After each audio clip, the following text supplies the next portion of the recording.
যুবক আপনারা সাবধান হয়ে যান। আজ ক্যারাম, এই ক্যারাম খেলাটা এত প্রচারিত হয়েছে, গ্রামে গ্রামে মহল্লায় পাড়ায় পাড়ায় চায়ের দোকান থাকলে হয় বউটা লাগাও, না হলে ক্যারাম।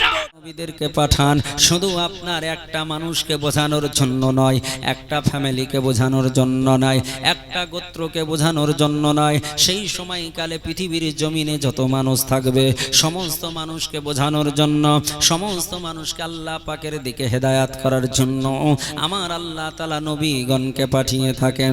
এই জন্য আল্লাহর নবী হযরত ইব্রাহিম খলিলুল্লাহ বাইরে বেরালেন, বেরানোর পরে নিজের সহজাতির সম্মুখে গেলেন, জাতিকে ডাক দিয়ে বললেন, ইয়া কওমি লিমাজা তাবুদু হাজিহিল আসনাম। তিনি নিজের সম্প্রদায়কে ডাক দিয়ে বললেন, ওগো আমার সম্প্রদায়েরা, ওগো আমার গোত্রের মানুষেরা, তোমরাও কেন এই মূর্তি পূজা করো, একে কেন এর ইবাদত করো? আল্লাহ পাক রব্বে কায়নাতের বান্দাদের যখন বলল, তারাও বলল, ইব্রাহিম খলিল, আমরা একে ভগবান বলে জানি, একে আমরা ভগবান বলে মানি। বলে কোন যুক্তিতে মানো?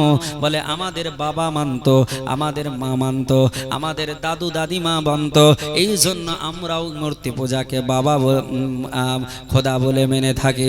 আল্লাহ নবী ইব্রাহিম খলিল বললেন, ও পৃথিবীর জমিনের মানবেরা, ওগো আমার সম্প্রদায়েরা, বাবা যদি করে, যদি বাবা ভুল করে, বেটাকে ভুল করতে হবে, এই রকম কথা কোথাও পাওয়া যায় না।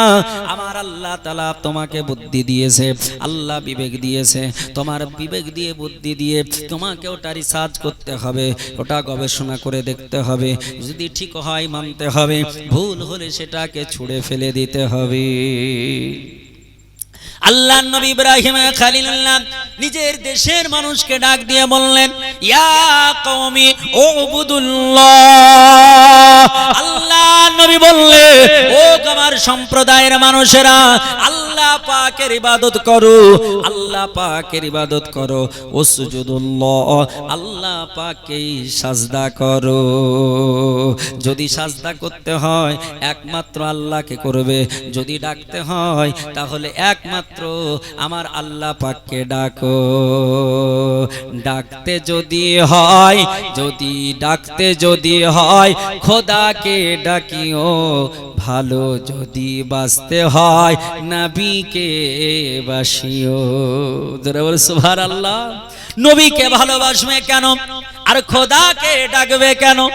তারও দুটো কারণ কি আছে। ও মুসলমানেরা রে, কান খুলে শোনো, আমার আল্লাহ কোরআন পাকে বললেন, ও পৃথিবীর জমিনের মানবেরা, আল্লাহ তাআলা কোরআন পাকে সূরা আপনার ফাতিহাতে আল্লাহ তাআলা বলেছেন, আল্লাহ বলছেন ইয়্যাকা নাস্তাইন। আল্লাহ বলছেন, ও দুনিয়ার বুকের মানুষ, যদি তোমরা চাও, যদি চাইতে হয়, আল্লাহ বলে অন্য কারো কাছে চাইবে না, আমি আল্লাহ আমার কাছে চাও, আমি আল্লাহ তোমারে দেব। জোরে বলে সুবহানাল্লাহ। আল্লাহ বলছে, বান্দারে বান্দিরে, যদি চাইতে হয় আমি আল্লাহ আমার কাছে চাও, আমি আল্লাহ তোমাকে দেব। ওগো আমার বন্ধুগণ, ওগো আমার বাপজি সোনার চাঁদেরা, ওগো আমার মা বোনেরা, আমার আল্লাহকে, আল্লাহর কাছে চাইবেন। চাওয়ার ধরন আছে নাকি? চাওয়ার ধরন আছে। আল্লাহর কাছে চাইবেন, তার ধরন কি? আল্লাহর কাছে চাইবেন, তার সময়টা কি? সেটাও আমার আল্লাহ তাআলা শিখিয়ে দিলেন। আল্লাহ কোরআন পাকের মধ্যে বললেন, আল্লাহ বললেন, ওয়াস্তাইনু বিস-সাবরি ওয়াস-সালাহ। আল্লাহ বলছেন, ওগো আমার বান্দা বান্দিরা, যদি আমার কাছে চাও, চাইতে যদি হয় তাহলে সবুরের মাধ্যমে চাও, ধৈর্যের মাধ্যমে চাও, আর নামাজের মাধ্যমে চাও। জোরে বলি সুবহানাল্লাহ। আমাদের দুটোর কোনোটাই নাই, আছে নাকি বাবজি? আমাদের দুটোর কোনোটাই নেই। বেশির অংশ মানুষের ধৈর্যও নেই, নামাজও নেই। আমরা অনেক মানুষ আছি যাদের বয়স 60-70, কিন্তু নামাজ পড়ি না। এরকম মানুষ নাই গো পৃথিবীতে? হ্যাঁ, নামাজ পড়ে না, এইরকম মানুষ আছে, বুঝছেন কিনা? মসজিদই চিনে না, মসজিদের আলেই যায় না, বুঝছেন কিনা?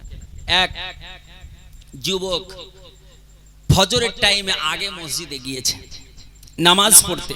অনেক যুবক আছে দেখবেন সবার আগে মসজিদে যায়, আর রাসূলুল্লাহ ওটাই বলেছেন কিয়ামতের মাঠে আল্লাহ তাআলা 7 শ্রেণীর মানুষকে কোনো কষ্ট দেবেন না, 7 শ্রেণীর মানুষকে কোনো রৌদ্রের তাপ লাগবে না, 7 শ্রেণীর মানুষকে আল্লাহ তাআলা কিয়ামতের মাঠে আরশের নিচে স্থান দেবেন। এদের মধ্যে এক প্রকারের মানুষ, যেই মানুষগুলোর মন সব সময় মসজিদের দিকে থাকে, মসজিদে তাদের জীবন লেগে থাকে, মানে এক ওয়াক্ত পড়ে এসে আর এক ওয়াক্ত কখন যাবেন যার জন্য ছটপট ছটপট করেন। আর এক শ্রেণীর মানুষ তারা ওই যুবক, যে যুবকেরা রাত্রি যাপন করে আল্লাহ পাকের ইবাদতে, বলি সুবহানাল্লাহ।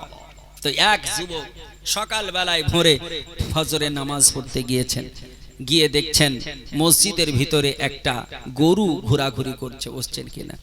গরুকে দেখে যুবকটা গরুটাকে বের করে দিচ্ছেন, তো দেখছেন যে মসজিদের ওই আঙিনায় সব মল ত্যাগ করেছে, পায়খানা করে নোংরা করে দিয়েছে, গোবর।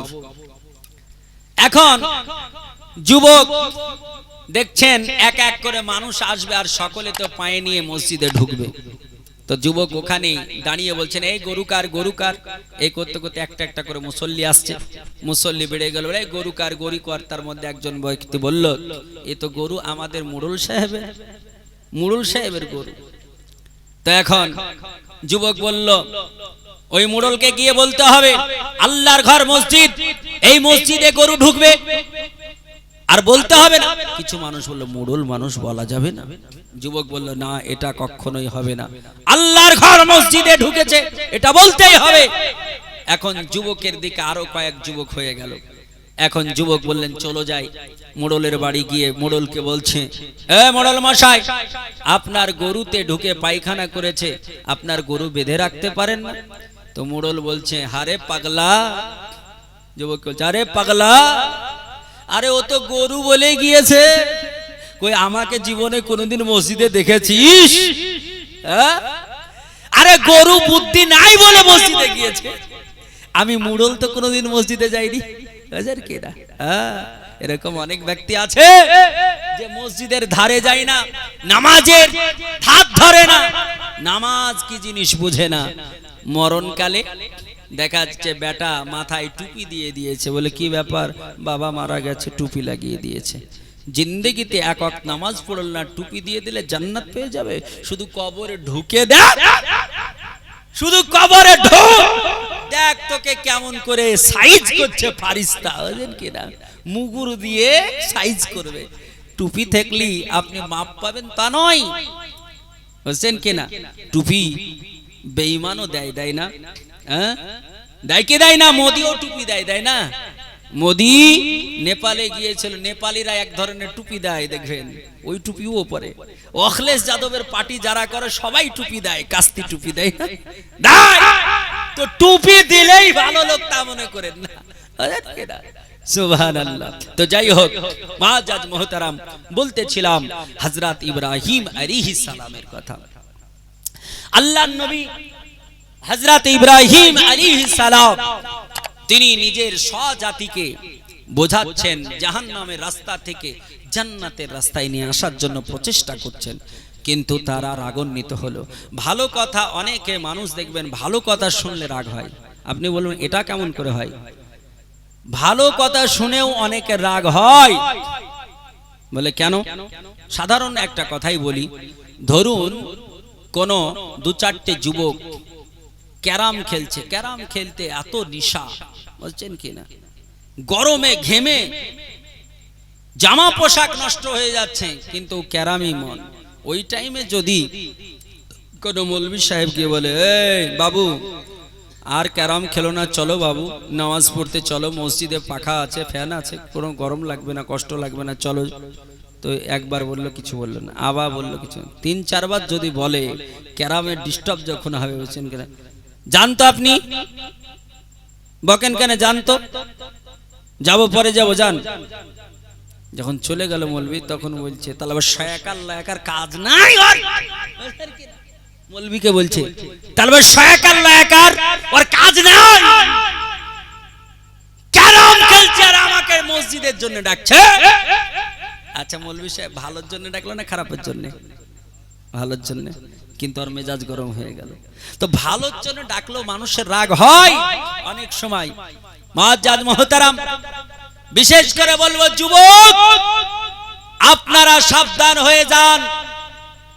আজ ক্যারাম, এই ক্যারাম খেলাটা এত প্রচারিত হয়েছে, গ্রামে গ্রামে মহল্লায় পাড়ায় পাড়ায় চায়ের দোকান থাকলেই হয় বৌমাটা লাগাও না হলে ক্যারাম বোর্ড লাগাও, দুটোর মধ্যে একটা লাগাও। বলে কি বৌমাটা মানে বুঝেননি?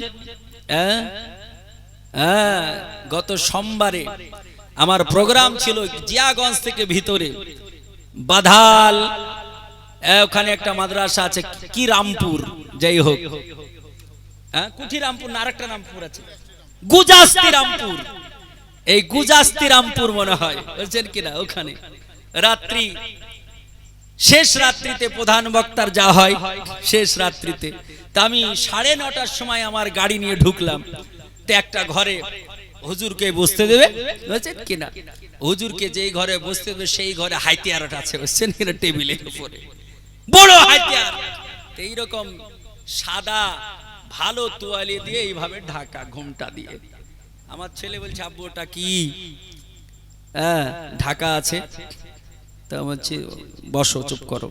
তো আব্বু এলসিডি মনে হচ্ছে না? হ্যাঁ বসো গো। তো ওই কথা বলতে বলতে মাল ঢুকে পড়েছে বাড়িওয়ালা।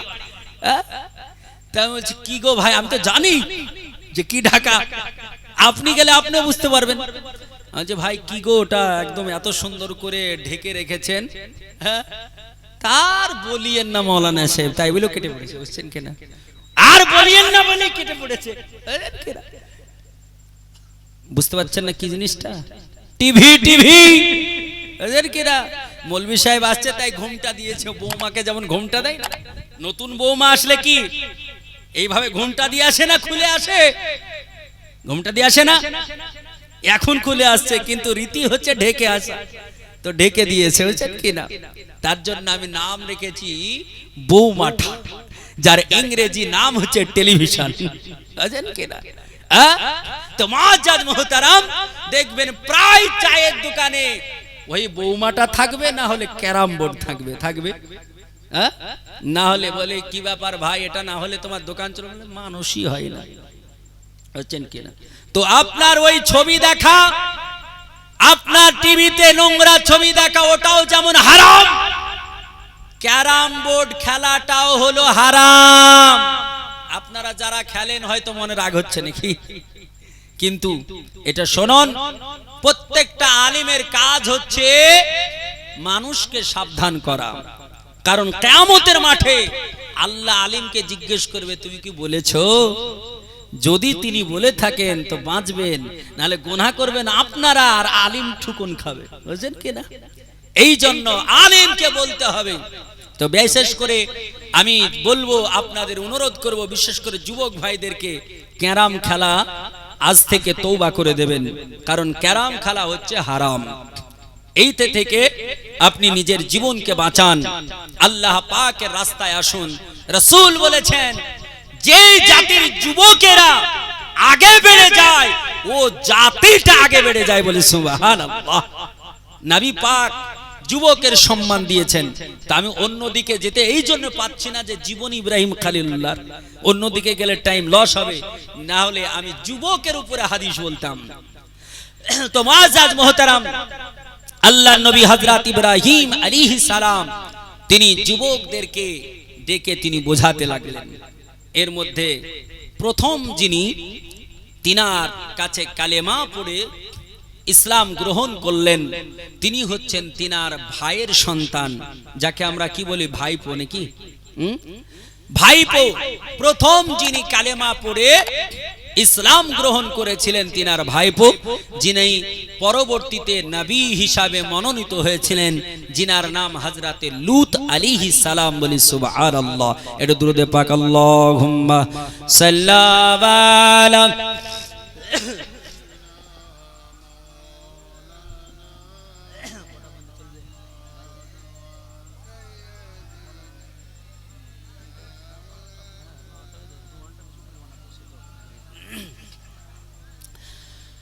ওয়ালায়ালি সাইয়্যিদিনা মাওলানা মুহাম্মদ সাল্লাল্লাহু আলা মুহাম্মাদিন মুহাম্মদ হরদম জবান সনে কালো পাক নামে মুহাম্মদ হরদম জবান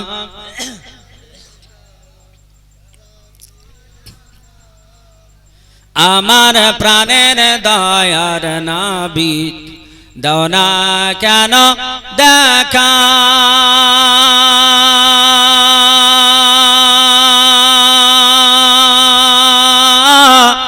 তোমায় ছাড়া আর কতদিন থাকব মোরা একা গো নবী, তোমায় ছাড়া একা। আমার প্রাণের দয়ার নবী দাও না কেন দেখা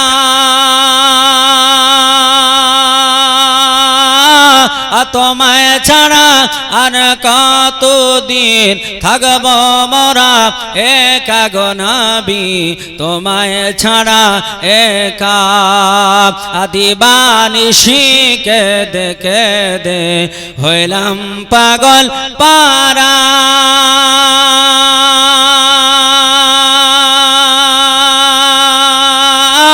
আর কেউ জানে না, কেউ জানে না আমি যে কি হারা গো নবী, আমি যে কি হারা।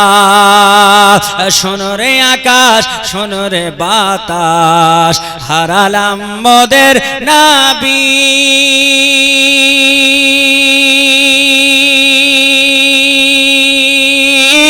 আরে জীবনে দেখব আমি তোমার নূরে ছবি গো নবী, তোমার নূরে ছবি।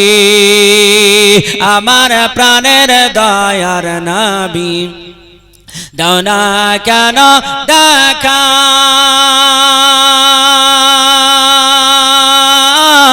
তোমায় ছাড়া আর কতদিন থাকব মোরা একা গো নবী, তোমায় ছাড়া একা। আর গোলাপ হয়ে ফুটলে তুমি, আর গোলাপ হয়ে ফুটলে তুমি সুদূর ক্রাইশ বনে।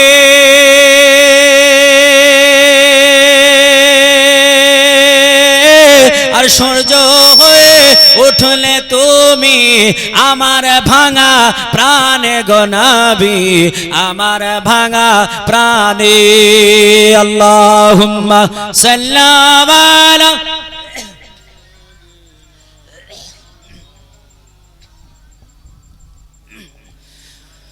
ওয়ালায়ালি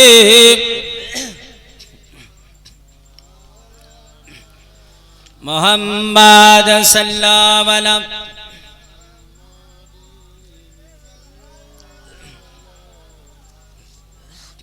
হরদম জবান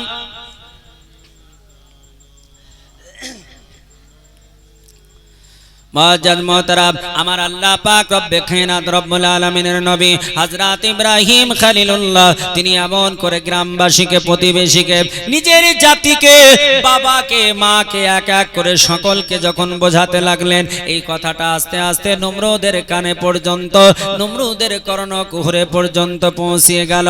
আল্লাহর নবী হযরত ইব্রাহিম খলিলুল্লাহ তিনি চিন্তা করলেন, আল্লাহ গো, পৃথিবীর জমিনে এই মূর্তি পূজার জড়কে উখড়িয়ে দিতে হবে। আল্লাহ নবী ইব্রাহিম খলিলুল্লাহ মনে মনে প্রতিজ্ঞা করলেন, ওগো আমার আল্লাহ, পৃথিবীর জমিনে আমি মূর্তি পূজাকে রাখবো না, পৃথিবীর জমিনে তোমার সঙ্গে শিরক করে এই শিরকারীকে আমি পৃথিবীর জমিনে রাখবো না। আল্লাহর নবী ইব্রাহিম আলাইহিস সালাম মনে মনে আপনার প্রতিজ্ঞা করলেন, মানুষকে বোঝালেন, মানুষকে ডাক দিয়ে বললেন, ওগো আমার গ্রামবাসীরা, ও আমার জাতির লোকেরা, তোমরা তাকে কেন ইবাদত করে মাবুদ বলো? তোমরা তার কেন ইবাদত করো, মূর্তি পূজা করো? তিনি বললেন, ও আমার গ্রামবাসীরা, ইয়া কওমি লিমাজা তা'বুদু হাযিহিল আসনাম। আল্লাহর নবী বলতেছেন, ওগো আমার সম্প্রদায়ের মানুষেরা, এর তোমরা পূজা করো কেন? এর কেন তোমরা ইবাদত করো?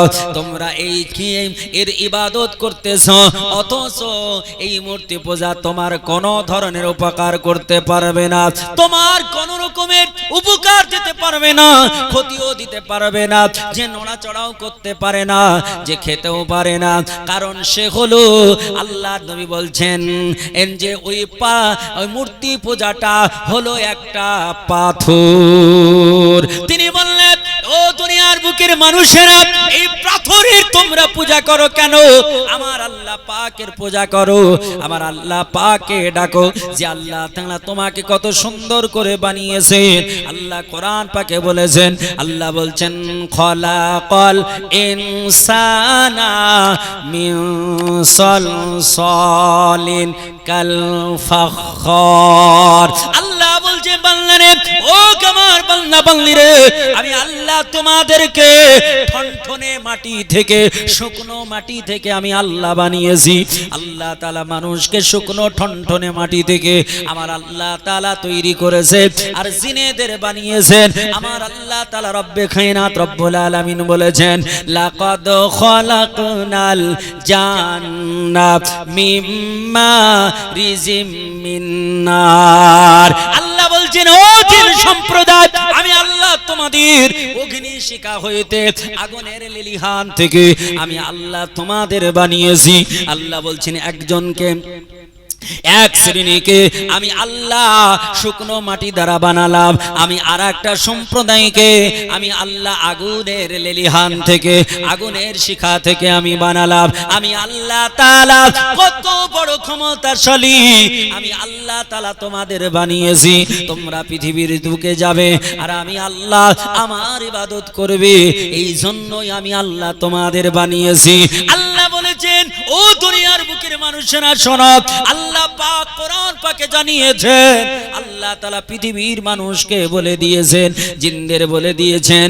আল্লাহ বলছেন, ও জিনেরা, ও মানুষেরা, তোমাদেরকে আমি আল্লাহ তাআলা বানিয়েছি শুধুমাত্র আমার ইবাদত করবে এর জন্য।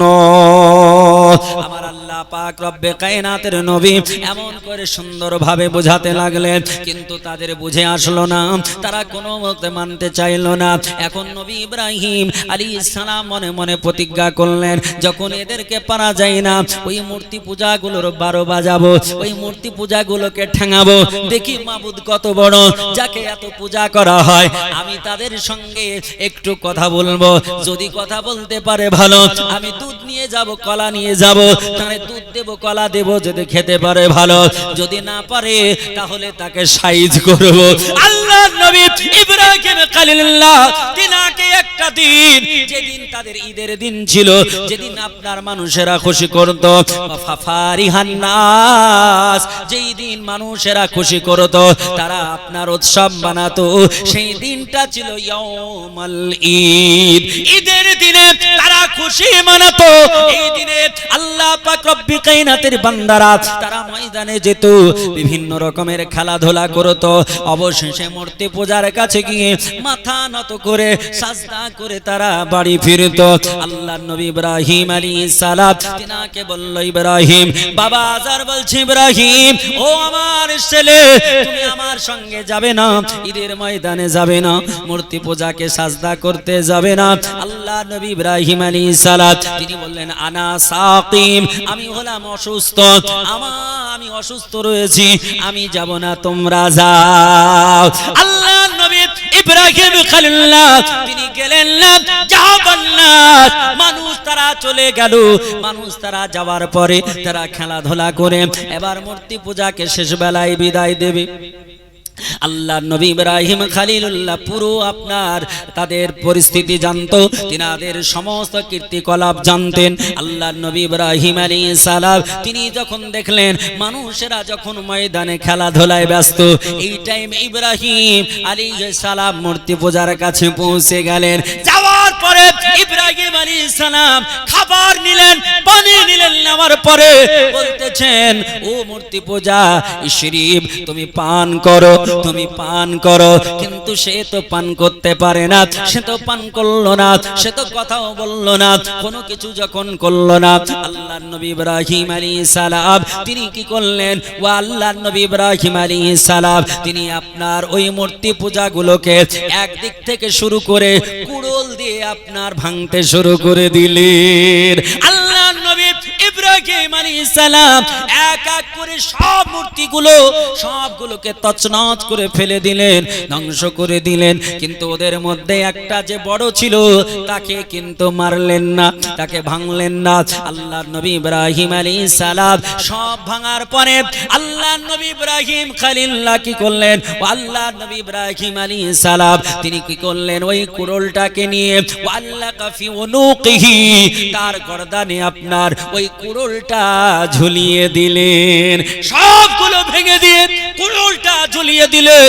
বড় মূর্তি পূজা যে তার গলায় ঝুলিয়ে দিলেন। দেওয়ার পর তিনি চলে আসলেন। এখন কাফির বেঈমানেরা তিনার সম্প্রদায়ের মানুষেরা খেলাধুলা করার পর গভীর যখন খেলায় মগ্ন হয়ে রাত্রে দিনটা শেষ করে দিল, সূর্য যখন অস্ত অস্ত যাবে এমন যেমন ভাব হলো, আকাশে যখন আপনার পশ্চিম আকাশে লালিমা দেখা যায়, ওই টাইমে মানুষেরা বলল, চলো আমাদের মাবুদের কাছে, আমাদের মাবুদকে গিয়ে সাজদা করতে হবে। মানুষেরা তারা মূর্তি পূজার ঘরে ঢুকলো। মূর্তি পূজার ঘরে ঢুকে তাদের মনটা বড় খারাপ হয়ে গেল। কেন? দেখছে চতুর্দিকে ভেঙে পড়ে আছে, কারো হাত নাই, কারো পা নাই, কারো মাথা নাই, কারো বডি নাই, চতুর্দিকে তছনছ হয়ে পড়ে আছে সব মূর্তি। কিন্তু একটা মূর্তি যে বড়, এ হাবাল গলাতে কুড়োল ঝুলিয়ে দাঁড়িয়ে আছে। মানুষ বলছে এগুলো কে করলো, এই ধরনের কাজ কে করলো? মান ফাআলা হাজা বি আলিহাতিনা, এমন কর্মক্রিয়া কে করলো আমাদের মাবুদের সঙ্গে, আমাদের খোদার সঙ্গে? এমন কে করলো? তারা সবাই বিচলিত। তাদের মধ্যে কিছু মানুষ বলল, ক্বালু, তাদের মধ্যে কিছু মানুষ তারা বলল, ফাতান আযকুরুহুম, যে আমরা বলতে শুনেছি একজন ব্যক্তিকে, সেই ব্যক্তিটাকে ওই মানুষগুলো বলল, ইউকালু ইব্রাহিম, সেই লোকটা, সেই ব্যক্তিটা হলো ইব্রাহিম। ইব্রাহিম আলাইহিস সালামকে এই মূর্তি সম্পর্কে এটা ওটা বলতে শুনেছি। আমাদের আইডিয়া যে ইব্রাহিম আলাইহিস সালামই এই কাজ করেছে। কিছু মানুষ বলল। সমস্ত মানুষ তারা আজরকে ধরল, তুমি মূর্তি পূজারী, তুমি দেহরক্ষী নমরুদের, আর তোমার ঘরে ইব্রাহিম খলিলুল্লাহ আমাদের মাবুদের তৌহিন করেছে, আমাদের মাবুদের সঙ্গে বেয়াদবি করেছে। সকলে ইব্রাহিম আলাইহিস সালামের দরবারে আসে, বলে, ইব্রাহিম তুমি আমাদের মাবুদকে মেরেছো কেন, ভেঙেছো কেন, এই কাজ কে করলো? ইব্রাহিম আলাইহিস সালাম বললেন, আমি কি করে বলবো, আমি কি করে বলবো, ওদের কি জিজ্ঞেস করো। তখন তারা বলছে, মূর্তিরা কি কথা বলতে পারে? তো বলে, কথা যে বলতে পারে না, যে বাক্য লাভ করতে পারে না, সে কিন্তু অন্যকে ভাঙতে তো পারে, মারতে তো পারে। তখন তারা বলছে, না, আমাদের মাবুদ অন্য কাউকে মারতেও পারে না, ভাঙতেও পারে না, নড়াচড়াও করতে পারে না, ক্ষতিও করতে পারে না, উপকারও করতে পারে না। মানে বলতে বলতে আসল কথা সব বলে দিয়েছে। মানুষ দেখবেন আবেগে রাগে পড়ে কিছু বলতে বলতে দেখবেন এমন কিছু কথা, গোপন কথাও বেরিয়ে যায়, যায় না? যেমনই বলেছে যে উপকার করতেও পারে না, ক্ষতিও করতে পারে না। তখন ইব্রাহিম আলাইহিস সালাম বলছেন, যে তোমার মাবুদ উপকার করতে পারে না, যে মাবুদ তোমার ক্ষতি করতে পারে না, যে মাবুদ তোমার কথা বলতে পারে না, যে মাবুদ তোমার সাহায্য করতে পারে না, ওই মাবুদকে মাবুদ বলো কেন? ওকে খোদা বলো কেন? এখন যুক্তিতে তো হার মানতেই হবে। তাদের মুখগুলো সব কালো হয়ে গেল, কিন্তু মানতে নারাজ। তারা বলল নিশ্চয় তাহলে তোমারই কাজ। ইব্রাহিম আলাইহিস সালাম বললেন আমার কাজ হবে তো হাবলা কি করছে? ওই যে হাবলা কুড়ুল নিয়ে দাঁড়িয়ে আছে, ওই হাবল সবকে মেরেছে। কারণ তোমরা দুধ কলা খাও, দুধ কলা খাওয়াও, ওর ভাগে কম হয়ে যায়, তাই ও কম খেতে পায় বলে এদেরকে ভেঙেছে, ও একাই সব খাবে। তখন বলছে ও খাই না তো, ও খেতে পারে নাকি? হ্যাঁ, খেতে পারে না, ও কিছুই করতে পারে না। আর তার কাছে তোমার এত মাথা নত করার কি আছে? হ্যাঁ, এক আল্লাহ পাকের কাছে মাথা নত করো, এক আল্লাহকে সাজদা করো, যে আল্লাহ তোমাকে সাহায্য করবে, সহযোগিতা করবে, যে আল্লাহ তোমাকে সুন্দর করে পৃথিবীতে সৃষ্টি করে পাঠিয়েছে, ওই আল্লাহ পাকের সাজদা করো। বলি সুবহানাল্লাহ। লোক মানার ব্যক্তি, এদের রাগ বেড়ে গেল।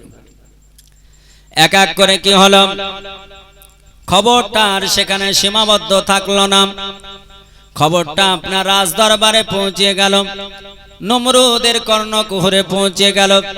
এখন নমরুদের কাছে যখন পৌঁছালো, নমরুদ বলল এত বড় স্পর্ধা যে আমাদের দেশের প্রতিমাগুলোকে ভেঙে দেয়, আমাদের দেশের প্রতিমাগুলোর সঙ্গে এত বড় বেয়াদবি করে, এই ইব্রাহিমকে আমার দরবারে নিয়ে এসো। ইব্রাহিম আলাইহিস সালাম আল্লাহ পাক রব্বে কায়নাতের মনোনীত বান্দা, এ সম্পর্কে নমরুদ আগে থেকে জেনেছিল। নমরুদকে আল্লাহ পাক রব্বে কায়নাত তিন দিন স্বপ্ন দেখিয়েছিলেন। নমরুদ প্রথম দিন স্বপ্ন দেখলো কে যেন আপনার পশ্চিম থেকে একটা আগুন এসে পুরো দেশটাকে জ্বালিয়ে শেষ করে দিল। দ্বিতীয় দিন দেখলো, তৃতীয় দিন দেখলো, আল্লাহ পাক রব্বে কায়নাতের বান্দা নমরুদ আপনার ভীতস্ত হয়ে পড়ল, সন্ত্রস্ত হয়ে পড়ল। আল্লাহ পাক রব্বে কায়নাত রব্বুল আলামিনের বান্দা নমরুদ এবার জ্যোতিষীবিদদেরকে ডেকে বলেছিল, জ্যোতিষীবিদেরা বলেছিল ওগো আল্লাহ, ওগো আমাদের খোদা। কারণ নমরুদ বলেছিল আমি হলাম খোদা, ওদের খোদা। জ্যোতিষীবিদেরা বলল ওগো আমাদের খোদা, আমরা অনেক পূর্বে একটা নক্ষত্র সম্পর্কে তাবির দিয়েছিলাম, নক্ষত্র সম্পর্কে আপনাকে আজ থেকে কয়েক বছর পূর্বে, প্রায় 16 থেকে 17 বছর পূর্বে বলেছিলাম। সেই নক্ষত্রটা মানে বলেছিলাম একটা ছেলের জন্ম হবে, যিনি আপনাকে ধ্বংস করে শেষ করবে, যিনি আপনার রাজত্বকে তছনছ করে দেবে। হুজুর গো, সেই স্বপ্নের এই স্বপ্নের সঙ্গে কানেকশন আছে। ওই ছেলেটা আর কেউ হবে না, আপনার প্রধান দেহরক্ষী, যার নাম হলো আজার। এই আজরের ছেলে ইব্রাহিম হবে, যে আমাদের প্রতিমাগুলো ধ্বংস করেছে। এখন নমরুদ দেখছে তোর প্রতিমা করলো ওটা একটা আলাদা ব্যাপার, আমাকেও ধ্বংস করবে। রাগ এবার দুটো একসঙ্গে অ্যাকশন নিচ্ছে। নমরুদ বলল ধরে নিয়ে আসো। ইব্রাহিম আলাইহিস সালামকে নিয়ে আসা হলো। ইব্রাহিম আলাইহিস সালামকে বলা হলো, এই ইব্রাহিম, তুমি নাকি নতুন ধর্ম, নতুন পথ মত তুমি বের করেছো। তিনি বললেন না তো, আমি কোনো নতুন ধর্মের কথা বলি নাই। বলে কি বলছো তুমি? তো আমি বলেছি যে আল্লাহ পাকের ইবাদত করো। নমরুদ বললেন কেন, কিসের জন্য ইবাদত করবো আল্লাহ? ও আল্লাহ ক্ষমতা কি? তখন ইব্রাহিম আলাইহিস সালাম তিনি বললেন যে আল্লাহ হচ্ছেন উনি, যিনি হচ্ছেন আল্লাহ, সেই আল্লাহ তিনি জীবিতকে মরাকে জীবিত বানাতে পারেন। আল্লাহ কোরআনে বলেছেন ওয়া তুখরিজুল হাইয়া মিনাল মাইয়াতি ওয়া তুখরিজুল মাইয়াতা মিনাল হাই। আল্লাহর নবী ইব্রাহিম আলাইহিস সালাম তিনি বললেন উনি হলেন আমার স্রষ্টা, উনি হচ্ছেন আমার আল্লাহ, যিনি মরাকে জীবিত বানান আর জীবিতকে মরা বানান। আমার আল্লাহ হচ্ছেন তিনি। এখন নমরুদ বলল তোমার আল্লাহ যিনি মারতেও পারেন, জীবন দিতেও পারেন, তিনি আল্লাহ। বলে হ্যাঁ তিনি। এখন নমরুদ তার মাহফিল থেকে দুইজন ব্যক্তিকে ডাকলো। ডাকার পরে নমরুদ তরবারি বের করে একজনের গর্দান উড়িয়ে দিল, একজনের গর্দান উড়িয়ে দিল। লোকটা ছটপট ছটপট করতে করতে জনসম্মুখে মারা গেল। আর একটা ব্যক্তিকে বলল যা তোকে ছেড়ে দিলাম। এখন নমরুদ বলছে ও ইব্রাহিম দেখো আমি মৃত্যু দিতেও পারি, আমি জীবন দিতেও পারি। জোরে বলে নাউজুবিল্লাহ। ইব্রাহিম খলিলুল্লাহ বললেন ও নমরুদ রে, আমার আল্লাহ পাক এটা নয় মরাকেও জীবিত বানাতে পারে। আমার আল্লাহ পাক রব্বে কায়নাত, আমার আল্লাহ পূর্ব থেকে সূর্য ওঠায় পশ্চিমে ডোবায়, আমার আল্লাহ এটাও করে থাকে। তাহলে তুমি পশ্চিমে উঠায়া পূর্বে ডুবিয়ে দেখো। যখন বলেছে এখন মুখটা কালো হয়ে গেছে, কারণ ওখানে পাওয়ার চলবে নাকি? পাওয়ার চলবে না। আল্লাহর নবী ইব্রাহিম আলাইহিস সালাম তিনার কথায় যখন হার মেনে গেল, নমরুদ লজ্জিত হলো। নমরুদ বলল ওগো আমার সেনাবাহিনী ইব্রাহিমকে বন্দী করে দাও।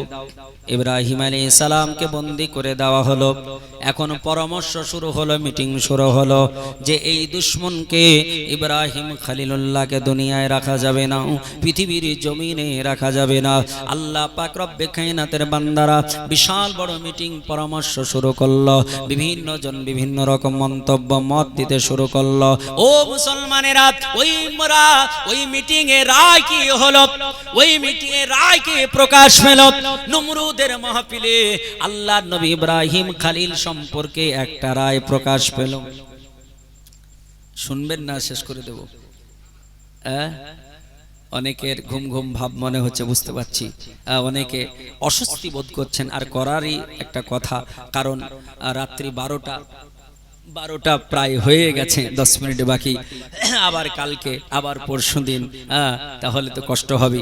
যার জন্য আমি কমিটিকে অনুরোধ করব, আমি নামার সময় আলোচনাও করব ইনশাআল্লাহ, যে আগামীকাল থেকে 9টায় শুরু করবেন, একদম জাস্ট 9টায় শুরু হবে, 9-10, তাহলে একটু মানে আরাম হবে, তাই না? সব দিকে বজায় থাকবে। তো সুবহানাল্লাহ। তো যাই হোক, আল্লাহ পাক রব্বে কায়নাত রব্বুল আলামিনের নবী সম্পর্কে মাশওয়ারা শুরু হলো। এই মাশওয়ারাতে ফাইনাল ডিসিশন কি হলো এটা শুনেই ইনশাআল্লাহ আমি আজকের বক্তব্য ইতি করব। তারপরে নেক্সট আবার আলোচনা আগামী কালকে হবে। আল্লাহ পাক রব্বে কায়নাত রব্বুল আলামিনের বান্দারা সব মাহফিলে বসেছে, এক একজন এক এক ধরনের মত দিচ্ছে, এক একজন এক এক ধরনের মত দিচ্ছে। এদের মধ্যে কিছু মানুষ বলল হুজুর ইব্রাহিমের এমন মরণ দিতে হবে যে মরণটা ইতিপূর্বে আর কাউকে দেওয়া হয়নি।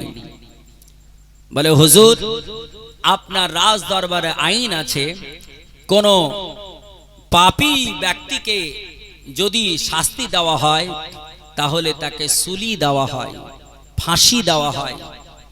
এই দুটো নিয়ম আপনার এখানে রয়েছে আইনের মধ্যে। তাহলে একটা নতুন একটা আইন তৈরি করুন, যেটা অন্য মানুষকে এই আইনের আওতায় নিয়ে আসা হয়নি, ইব্রাহিমকে আনা হলো। তারা বলল কি? আলোচনার মধ্য থেকে উঠে আসলো যে ইব্রাহিম আলাইহিস সালামকে জীবিত জ্বালিয়ে দিতে হবে। ইব্রাহিম আলাইহিস সালামকে জীবিত জ্বালিয়ে দিতে হবে। মুসলমান শুনুন, আল্লাহর নবী বলেছেন পৃথিবীর মানুষ হলো কোন প্রাণীকে তোমরা জ্বালিয়ে দেবে না। এমনকি পিঁপড়া পর্যন্ত অনেকে দেখবেন যখন পাটের সময় হয় না, পাটের সময় ছোটকালে আমরাও করেছি, আস্তাগফিরুল্লাহ, আল্লাহ মাফ করুক, তখন তো বুঝতাম না, জানতাম না। অনেক মানুষ বয়স্ক মানুষও করে, পাটের সময় দেখবেন গাছে অনেক আঁচা হয়, আঁচা। আপনাদের দেশে হয় না? হয়। ওই আঁচা অনেকে আপনার আগুন জেলে পুড়িয়ে দেয়, দেয় না? আমি দেখেছি ছোটবেলায়, আগুন ধরিয়ে পুড়িয়ে দেয়, বিষাক্ত আগুন ধরিয়ে। শুনুন, আল্লাহ পাক রব্বে কায়নাত রব্বুল আলামিন কঠোরভাবে নিষেধ করেছেন, আল্লাহর সৃষ্টি কোন প্রাণীর শরীরে আগুন কেউ দিতে পারে না, কেউ আগুন দিতে পারে না। কারণ আল্লাহ পাকের শাস্তির মধ্যে একটা ভয়ানক শাস্তি, তা হচ্ছে আগুনে জ্বালানো জাহান্নামে। সেটা আল্লাহ করবেন, আপনারা আমরা এটা করতে পারি না। মুসলমান এরা সাবধান হতে হবে। একটা পিঁপড়ে পর্যন্ত আমাদের মারার হুকুম নেই, জ্বালানোর হুকুম নেই। কোনোদিন আমরা কোনো প্রাণীকে আগুন দিয়ে জ্বালাবো না ইনশাআল্লাহ, নাকি? ইনশাআল্লাহ আগুন দিয়ে আমরা জ্বালাবো না। তো ওদের মধ্যে থেকে পরামর্শ এটা দেওয়া হলো যে আগুন দিয়ে তাকে পুড়িয়ে মারতে হবে। পৃথিবীতে বিশেষ করে ভারতবর্ষে তো এটা আপনার অহরহ ঘটছে না, অ্যাভেলেবেল। আপনি দেখেছেন আজ আমাদের ভারতবর্ষের যিনি প্রধানমন্ত্রী মিস্টার নরেন্দ্র দাস দামোদর মোদী, তার সময়কালে গুজরাটের মুখ্যমন্ত্রী যখন তিনি ছিলেন 2011 সালে মুখ্যমন্ত্রী থাকাকালীন ওই গুজরাটের মাটিতে লক্ষ লক্ষ মুসলমান মা বোনদেরকে আগুন দিয়ে জ্বালিয়ে মুসলমানদেরকে পুড়িয়ে মারা হয়েছিল। শুধু তাই নয়, আপনারা হয়তো দেখেছেন সেই সময় টিভির পর্দায়, আমরাও দেখেছি, খবরের পত্রিকায় আপনার ছেপেছে আপনার একজন মায়ের যিনি গর্ভবতী ছিলেন, তেনার পেট চিরে পেট থেকে বাচ্চা বের করে ত্রিশূলে করে নিয়ে ঘুরে ঘুরে বেরিয়েছে। মুসলমান, একটা মানুষের কাজ এটা হতে পারে না। সে যে ধর্মের মানুষ হোক না কেন, যে সম্প্রদায়ের মানুষ না হোক না কেন, যে জাতি হোক না কেন, একটা মানুষ হয়ে মানুষকে ওইভাবে মারতে পারে না। একটা মানুষ আপনার একটা পশুকে যদি ওইভাবে না মারতে পারে, একটা মানুষ মানুষ হয়ে কিভাবে মারতে পারে? মুসলমান, আমাদের ইসলাম এত খাঁটি, আমাদের ইসলাম ধর্ম এত সুন্দর ধর্ম যে একটা মানুষ মানুষকে মারা তো অনেক দূরের কথা। আল্লাহ নবী বললেন একটা পিঁপড়েকেও তোমরা অকারণে মারতে পারবে না। একটা বিষাক্ত আপনার প্রাণীকেও অকারণে তুমি মারতে পারবে না। গাছে পোকা লেগেছে, আচা লেগেছে, তাকেও তুমি আগুন জ্বালাতে পারবে না, আগুন জ্বালাতে পারবে না। কিন্তু মুসলমান, আজ পৃথিবীর মাটিতে এ মানুষ যাদের বিবেক দেওয়া হয়েছে, যাদের বুদ্ধি দেওয়া হয়েছে, যারা পৃথিবীর জমিনে যারা বলে আমরা জ্ঞানী, এই মানুষেরা মানুষকে জীবন্ত জ্বালিয়ে দিয়েছে। আপনি মনে রাখবেন, এর প্রতিশোধ আমার আল্লাহ তাআলা নেবে। আর আমার আল্লাহ পৃথিবীর জমিনে ওই মানুষগুলো যারা আপনার এই কাজ করেছে তাদেরকে আল্লাহ সারা জীবন বাঁচিয়ে রাখবে না। কারণ আল্লাহ বলেছেন যার জীবন আছে তাকে মউতের স্বাদ গ্রহণ করতে হবে। আল্লাহ বলেছেন কুল্লু নাফসিন যায়কাতুল মাউত, যার প্রাণ আছে তাকে মৃত্যুর স্বাদ গ্রহণ করতে হবে। অতএব যারা এই ধরনের কাজ করেছেন তিনারাও একদিন মারা যাবেন, তিনাদেরকে একদিন দুনিয়া থেকে যেতে হবে। সেই দিন আমার আল্লাহ তাদেরকে ছাড়বে না। মুসলমান, আমরা মুসলমান জাতি, আমরা কখনো কোন ধর্মের মানুষের উপরে আঘাত করব না, কোন ধর্মের মানুষকে আমরা কষ্ট দেব না। মুসলমান কোনদিন কোন ধর্মের প্রতি আঘাত করতে শেখায় না। মুসলমান শেখায় যে তুমি হিন্দু, মুসলমান, খ্রিস্টান, জৈন, শিখ, ঈসাই তোমরা একসঙ্গে মিলিতভাবে থাকো, এক অপর ভাই ভাই ভাই ভাই ভাই ভেবে তোমরা চলাফেরা করো। আমরা এতে বিশ্বাসিত মুসলমান। যাই হোক, আল্লাহর নবী ইব্রাহিম আলাইহিস সালাম তিনার আপনার সম্পর্কে ফাইনাল ডিসিশন হলো যে তাকে আগুন জ্বালিয়ে মেরে দিতে হবে। তাহলে কি করে মারা হবে? সিদ্ধান্ত হলো এত ভয়ানক আগুন তৈরি করো যা ইতিপূর্বে কোনোদিন হয়নি, আগামীতে হবে কি এটাও বলা যাবে না। আপনার নমরুদের কথায় সঙ্গে সঙ্গে ফাঁকা ময়দানে কিতাবে এসেছে 400 গজ 400 মাইল আপনার ব্যাসার্ধ নিয়ে এরিয়া নিয়ে আপনার মাটি খনন করা হয়েছিল। 100 গজ এই আপনার 400 মাইল নিয়ে 100 গজ খনন করা। এই জায়গাতে কাঠ জোগাড় করা হলো, সারা রাষ্ট্র থেকে বিভিন্ন দিক থেকে কাঠ জোগাড় করে ওই কাঠকে আগুন জ্বালিয়ে দিয়ে উত্তপ্ত তাপ করে ইব্রাহিম খলিলুল্লাহকে কঠিন আগুনে ফেলা হবে। এটা হলো তাদের ডিসিশন। তারা ডিসিশনটা কমপ্লিট করলো, কিন্তু যখন তারা আগুন জ্বালালো, 40 দিন ধরে আগুন যখন জ্বললো, আগুনের তীব্রতা যখন বাড়লো, আগুনের যখন পাওয়ার বাড়লো, এত উত্তপ্ত তাপ, কিতাব বলছে আগুনের উপজ, আগুনের যেখানে লেলিহান শেষ হচ্ছিল, অগ্নিশিখা যেখানে শেষ হচ্ছিল, ওখান থেকে 100 গজ উপর দিয়ে কোনো পাখি যদি উড়ে গেছে, সে পাখিটা তাপে মারা গেছে। মুআজ্জাজ মুহতারাম, আর যার আপনার পাশে আপনার 10 কিলোমিটার দূর পর্যন্ত মানুষ তার কাছে যেতে পারতো না, এত উত্তপ্ত তাপ হলো। এখন এ ভয়ানক আগুন তৈরি কিন্তু হলো, ইব্রাহিমকে পোড়াবে, কিন্তু পোড়াবে কি করে? ইব্রাহিমকে পোড়াবে তো পোড়াবে কি করে? আগুনে ফেলবে তো ফেলবে কি করে? এখন ওখানে তো যাওয়াই যায় না, 100 গজ দূর থেকে উত্তপ্ত তাপে শরীর গলে যাবে, এমন হিট আগুনের, ফেলবে কি করে? এই তো চিন্তা। এটা আরো বাড়লো। নমরুদ বলল হিতে বিপরীত, এর ফাইনাল ডিসিশন কে দেবে? যুক্তি কে দেবে? পরামর্শ কে দেবে? আল্লাহ পাক বলেছেন, মানুষ তোমাদের একজন চিরশত্রু আছে।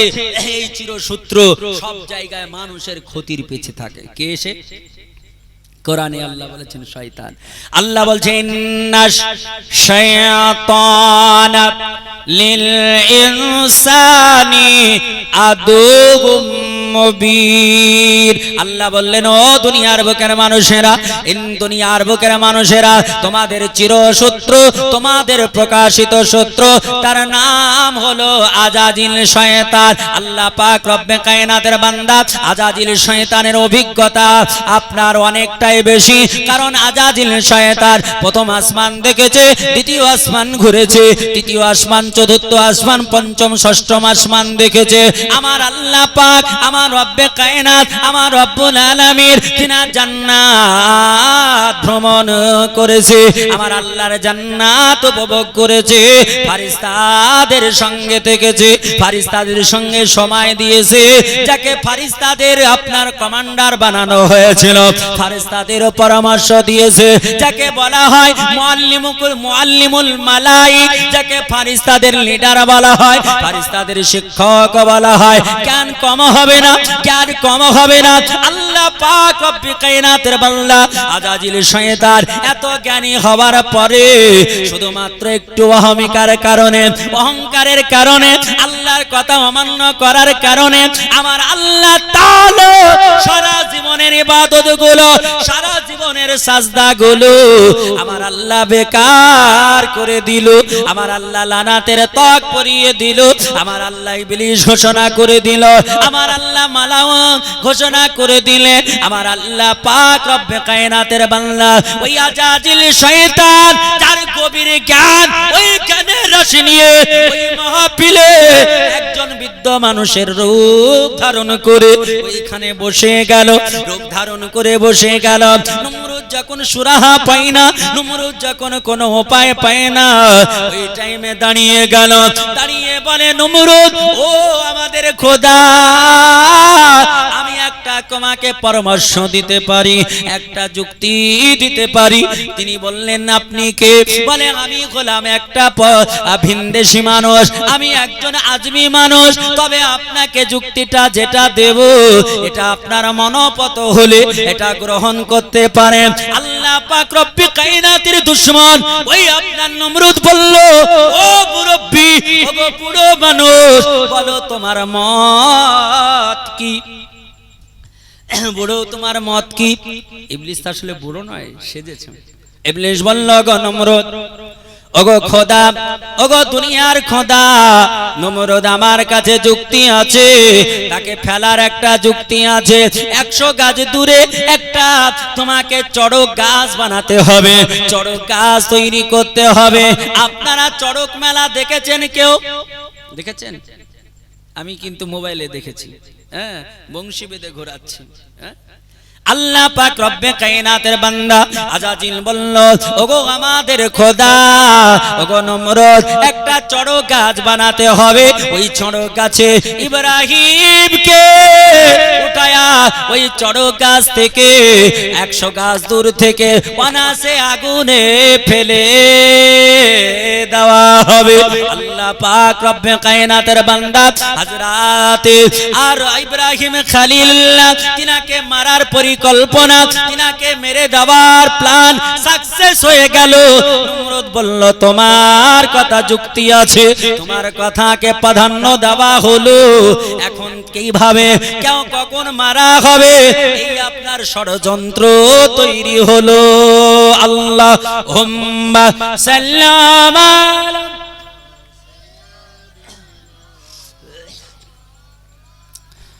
মুহাম্মাদ ওয়া আলা আলি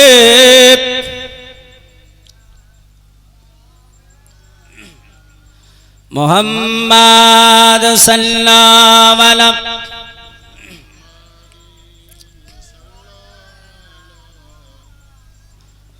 হরদম জবান পাক নামে মুহাম্মাদ, হরদম জবান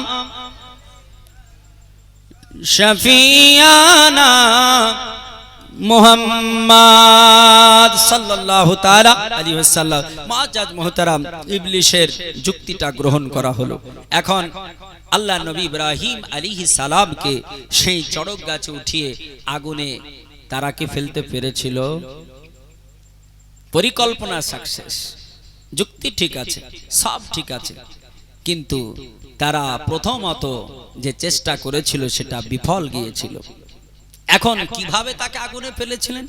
ইব্রাহিম খলিলুল্লাহকে আল্লাহ নবী ইব্রাহিম আলাইহিস সালাম তিনি যখন আগুনে পড়লেন, তখন আল্লাহর ফারিস্তা হযরত জিবরিল আলাইহিস সালাম, যিনি ফারিস্তাদের লিডার, তিনি এসে ইব্রাহিম আলাইহিস সালামকে কি বলেছিলেন, আর হযরত ইব্রাহিম খলিলুল্লাহ তার প্রতি উত্তর কি দিয়েছিলেন?